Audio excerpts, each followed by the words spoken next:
Thanks for tuning in to the Vilovision podcast. I'm your host, AJ-Leilani. Today's guest is a dear friend of mine. We met through our high school's dance team. After a few years of dancing professionally, she's now taking time to focus on her passion for makeup. And not only that, she's a mom. In today's episode, we'll navigate the art of dance, makeup, and motherhood. So without further ado, please join me in welcoming Seryne Aguila.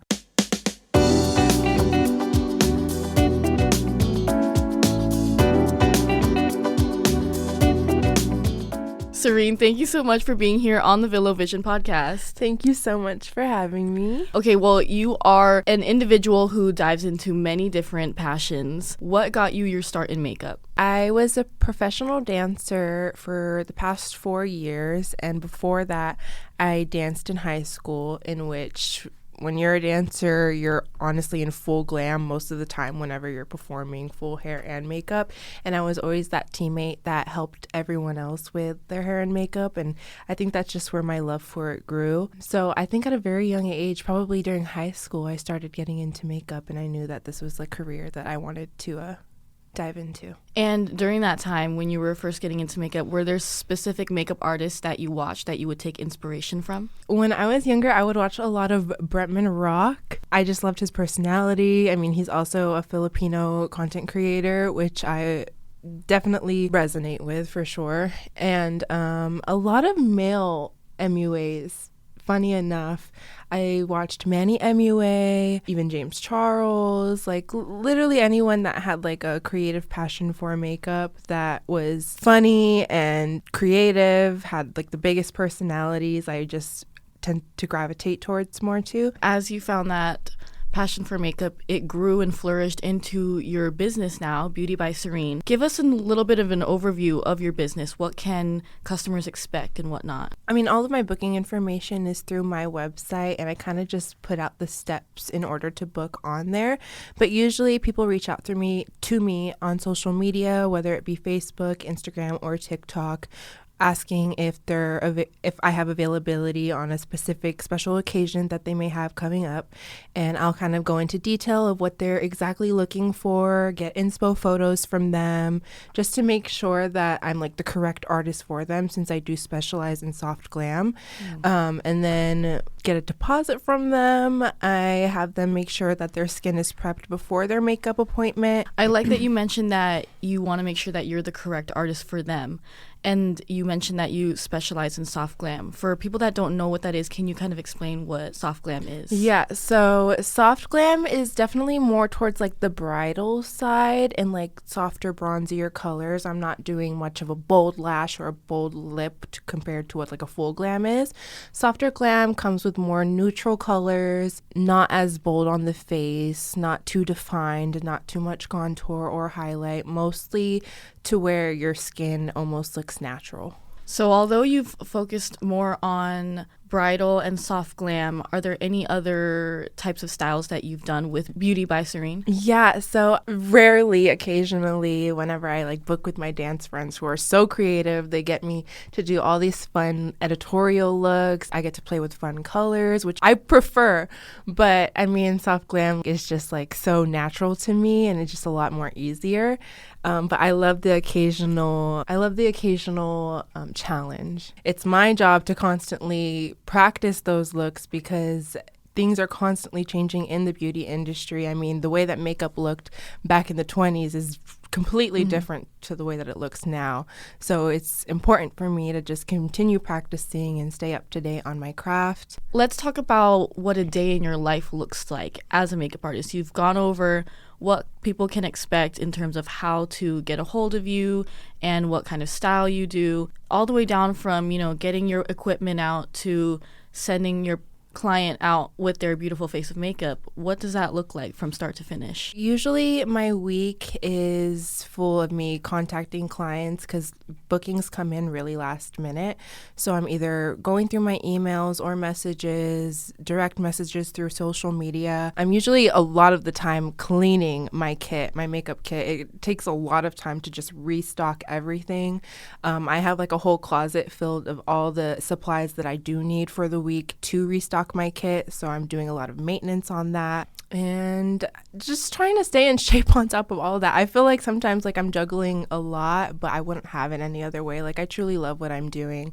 And sometimes work just doesn't even feel like work. And that's like the goal. If you're doing what you love, you'll never work a day in your life. You mentioned you were a dancer growing up. And after high school, you ended up venturing to dance for the Las Vegas Golden Knights, as well as the Las Vegas WNBA Aces. Let's start with the Vivas. Talk about how that experience was for you and how important it was for you at that time. Achieving that goal took a lot of hard work. And that's with any pro cheer team. It takes a lot of training. So at one point in my life, I did have to take a pause on the makeup stuff to focus on my dance career, which honestly was like one of the biggest achievements of my life, and I can't wait to tell my daughter what I achieved. But training for that just proved to me like how much hard work that I'm able to put into something and like what can flourish off of that. I never really knew my capabilities as a dancer. That point in my life really pushed me and proved to me that I can be greater. The Las Vegas Vivas are more specialized on the pro cheer style. Yes. What would you say is your favorite part of that style? Just the confidence that it brings out to you. Again, like pro cheer style is very girly because I grew up doing hip hop my whole entire life. That challenge of learning a new style was difficult, but once I got it down, like I look back at those videos of me dancing and I just think, wow, like I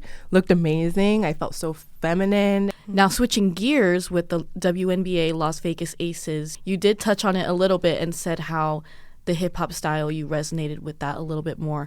But what else did you like about that 2 seasons? 2 seasons dancing for the WNBA Aces. What was so special about that gig? Well, I felt like everyone that I was working with at the time, especially my teammates, just created such like a loving environment for the art of hip hop, which is what made our team stronger. Hip hop is just such it's difficult to get down as a dancer, and I feel like everyone still now to this day on that team are just so talented in that specific style of dance, and that's what connects us the most. What were a few of your favorite parts during the games? Oh my gosh, the Aces fans are like no other. I mean, Golden Knights fans like are also just as amazing, but like with the Aces fans, it felt like it was community. People were so kind, not as if they were a fan, but as if they were family. You stepped away from dance to focus on makeup again. Now you're kind of having a full circle moment. You're doing makeup for the Raiderettes and the Golden Knights Vivas. So how does that transition and that full circle moment feel for you? Feels amazing. I mean, this is all I've ever wanted to do, is just be in the entertainment industry. To have been able to dance and not only now be a creative part of the dance world is just so special. This was my overall goal. This is all I've ever wanted to do, and like I hope in the future that I can connect with more teams and like even school dance teams out there, because that's where my start was. Describe in your own words how important that makeup look is for dancers. I mean, it's what kind of sets the tone for a dance in general. I feel like one of my favorite things, like when I was in more leadership roles as a dancer, was putting together just like the whole outfit and the makeup look, the hair look. That's what gives the dancer the confidence they need to be able to achieve like the best performance that they can give. And that's just always been a special part in the dance world for me, and that's why I'm in the position that I'm in right now. Now, you mentioned your mom, which to all of our listeners, we're recording this on Mother's Day. Hey, so how Mother's ironic. Day. Happy Mother's Day. I want to ask you, what are some of the challenges that come with pursuing your creative passions as a mother? Definitely just juggling being a stay-at-home mom just to find someone to like watch my child while I'm going off to do work has been a struggle. Thankfully, like my family lives close by, so they're constantly helping me wherever they can, but I have the biggest support system in the world, and they're constantly helping me whenever I do need the assistance with my daughter. I would definitely find that difficult, but I make it work somehow. I don't know how, but it takes a lot of communication with my family and friends, and that's why I'm able to do my career now. And with those challenges also comes blessings. So what are some of the blessings that have come through your daughter? Oh my gosh, she is my rock. She gives me the confidence that I need to be able to be a business owner. I can't wait to tell her when she's older what I accomplished as a business owner, because I just want to make her proud. I'm pretty young. I'm only 24, and I just started like this business. Just to be able to show that to my daughter is going to be such a big blessing, so she can see what she's able to do in her own life. What advice do you have for first-time mothers, as well as specifically young mothers? Don't be afraid to ask for help. Being a young mom can be really challenging, especially when like everyone else around you in your life are probably like off doing their own things without a child. Sometimes it may seem like you're alone in this part of your life, but it's okay to ask for help. Being a parent is a challenge, and for your own mental, it's good to ask for help and get the support that you need from the people around you, because juggling it all can be really mentally taxing. What is one trait or one lesson that you hope Ellie will take away from you as she grows older? I hope that she learns to not care about what others think and to achieve the wildest dreams that she could possibly think of for herself, because you never know where that can take you. I mean, it's going to be far more of a fear knowing that you didn't achieve what you wanted to achieve. Don't be afraid to pursue your passions and goals and achieve those dreams, because in the long run, like, you won't regret it. What are some of the future endeavors that you have? What's next for you? I was hoping that in the future I get to build my own beauty agency one day.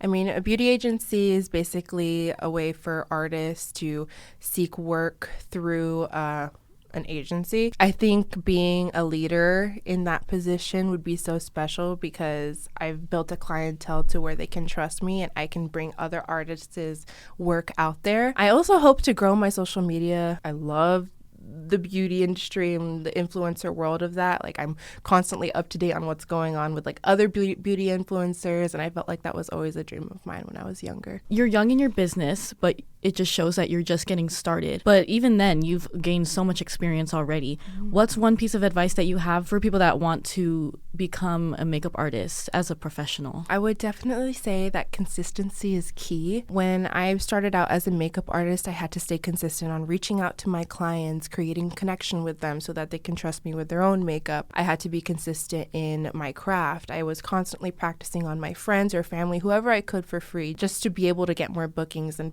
constantly post that. And to stay up to date on your social media, I think it's really important to be consistent in that, because that's the best way to advertise your business. So constantly posting, taking photos, reaching out to other makeup artists and building those connections. Consistency is key. Consistency is key when it comes to being that business professional. But on the other hand, for people that kind of just want to try makeup as just a hobby, what's one message you have for young just makeup doers? I would say, again, just be up to date with what's going on through social media. There's a popular makeup artist right now. Her name's Seryne, and she created the signature looks for Zara Larsson. And Zara Larsson is known to come out with this like colorful Lisa Frank style makeup. That's the trend right now. So if you do want to become a successful artist, or even just challenge yourself in the makeup world, I would look up to like social media influencers like that who are creating these amazing pieces through glam. I like how you mentioned Lisa Frank style. That's super cool. Are there any other artists that are inspiring you in today's age? In today's age, there's a lot of TikTok people that I follow, a lot of celebrity makeup artists, even older influencers that I still keep up with till this day, like Manny MUA. Who else? I'm trying to think.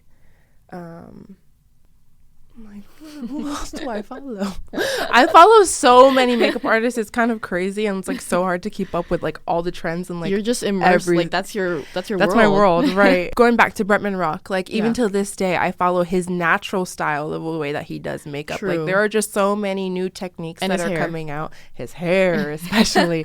No, the Dr. Groot I've been using, and it's actually helped me so much. Like you. This is not a sponsorship. No, by the way. but shout out Dr. Groot. Right.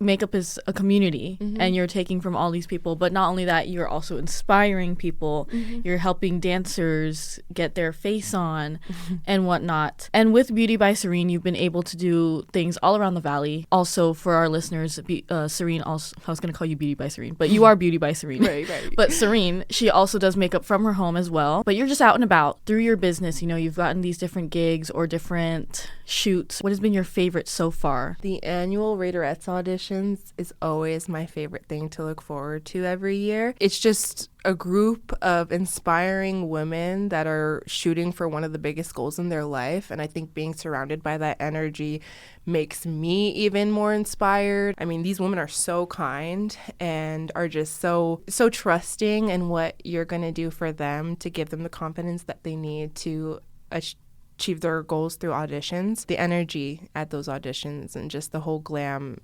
aspect of it all is just so exciting. As a makeup artist, is there a specific event that you would want to do makeup for? I mean, I've always wanted to be a celebrity makeup artist, which is honestly really, I feel like, harder for me because I do live in Las Vegas and most celebrity makeup artists are located out in like the LA area. So hopefully if I get that one special client, I don't know if I get them booked through my own social media or through an agency where I can just prove myself and they're able to keep me as one of their makeup artists, that would just be one of the biggest dreams of my life. And you mentioned that the makeup industry is kind of more popular in Los Angeles, but in a way you can build it out in Vegas. How would you say the makeup industry is here in Las Vegas? It's definitely a lot of bridal. I mean, we have so many wedding chapels out here, so I constantly find myself booking a lot of bridal makeup, even some photo shoots for like headshots. Like there's so much talent out here in Las Vegas and people doing photo shoots for themselves, for their portfolios or whatever they need.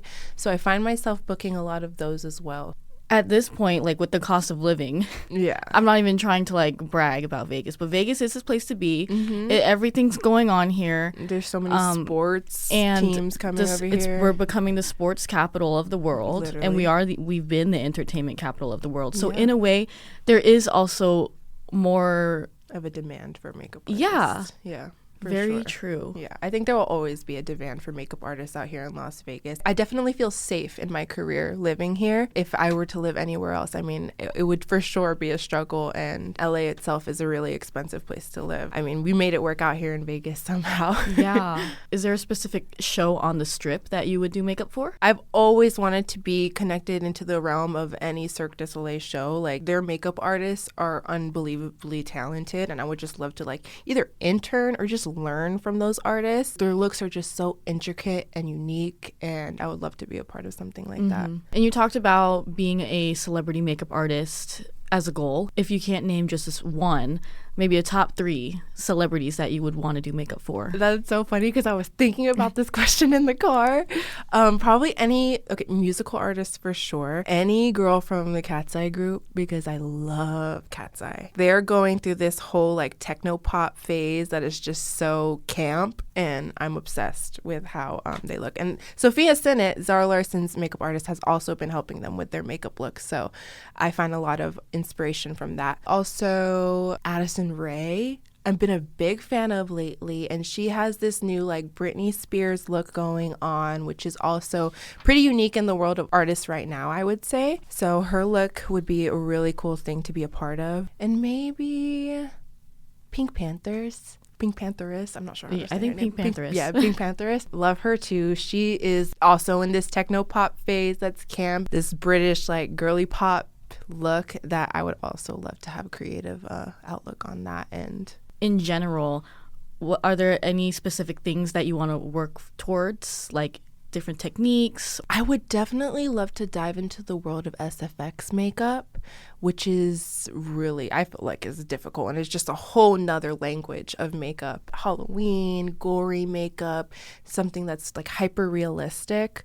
I would love to learn from other artists in that like specific makeup style. SFX has been something that I've never really dipped my toes into, but I would love to learn more about it and just get creative with that. What's the best way to learn? Are there makeup classes? Do you recommend, just, watch tutorial videos? I mean, that's how I feel like every makeup artist gets their foot in the water, like, or dips their toes into the water. I think that watching makeup videos from like professional makeup artists is a really great way to like learn the craft of makeup and just what techniques you can use to perfect it. Watching videos for sure. There's a lot of professional makeup artists that host class out here or in like their own states, like California. Georgia has a really great, like Atlanta area has a great range of makeup artists as well that I'd love to learn from. I mean, it takes investment and whether it be your time or your money to perfect the craft. But either taking classes from professionals or watching videos, I feel like is the best way to